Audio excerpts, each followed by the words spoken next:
حضرت مسیح موعود علیہ السلام حمامۃ البشریٰ میں تحریر فرماتی ہے کہ میرے رب نے عرب کی نسبت مجھے بشارت دی ہے اور الہام کیا ہے کہ میں ان کی خبر گیری کرو اور ٹھیک راہ بتاؤ اور ان کا حال درست کرو، اور انشاءاللہ مجھے اس معاملے میں کامیابی اور کامران پائیں گے۔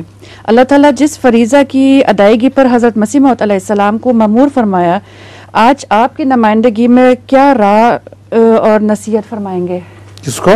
آپ آج ان کی عربی قوم کو کوئی نصیحت فرمائیں گے؟ عربی قوم کو تو ہمیشہ نصیحت کرتے رہتے ہیں کہ دیکھو تقوی اختیار کرو، اللہ تعالیٰ سے ڈرو تو اللہ تعالیٰ ضرور مدد کرے گا۔ اگر ٹیررزم شروع کرو گے تو اس سے کوئی فائدہ نہیں پہنچے گا۔ تو عربی قوم باز نہیں آتی ٹیررزم سے اور تقوی اختیار نہیں کرتے۔ وقت ہوا کرتا ہے، یہ پیشگوئی حضرت مسیح موعود علیہ السلام کی ضرور پوری ہوگی، کیونکہ قرآن کریم میں بھی اللہ تعالیٰ فرماتا ہے کہ اِنَّ عِبَادِیَ الصَّالِحُونَ یرثُھا اِنَّ عِبَادِیَ الصَّالِحُونَ میں صحیح شاید آیت نہ پڑھی گئی ہو، فرماتا ہے کہ اس فلسطین کی زمین کو میرے نیک بندے ہی اس کے وارث بنیں گے۔ تو جماعت احمدیہ کو ضرور یہاں غلبہ نصیب ہوگا، لیکن وقت ہوتے ہیں، ابھی تھوڑی دیر ٹکریں کھائیں گے یہ بیچارے، اس کے بعد وقت آ جائے گا۔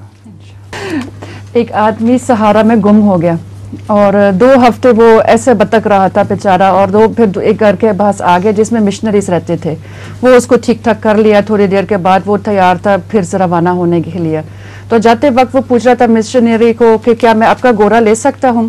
تو وہ کہہ رہا تھا لے تو سکتا ہوں، لیکن اس کی 2 خاص باتیں ہیں، اس کو چلانے کے لیے اللہ کا شکر کرنا چاہیے اور اس کو روکنے کے لیے آمین کہنا چاہیے۔ وہ آدمی جاتے جاتے میں تھا اور اس نے پوری طرح سنا نہیں اور بیٹھ گیا اور چل پڑا کہ کیا کہنا اللہ کا شکر ہے، چل پڑا۔ تیزی تیزی سے جا رہا تھا تو وہ دیکھ رہا تھا کہ ایک کلف آ رہا تھا جہاں وہ پہاڑوں سے نیچے نہیں جاتے ہیں، تو اس نے سنا نہیں نہ تھا پوری طرح بات مشنری کی، اور اس کو یاد نہیں آ رہا تھا گھوڑے کو روکو کیسے۔ تو کچھ کوشش کیا، سٹاپ کہہ رہا، کچھ کہہ رہا، نہیں روک رہا تھا۔ اخیر میں لاسٹ مومنٹ میں اس کو یاد آ گیا آمین لفظ ہے، وہ آمین کہہ رہا تھا تو گھوڑا رک گیا۔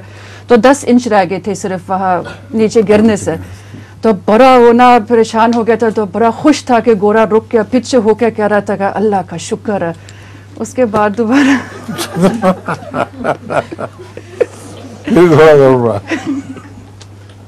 اچھا جی۔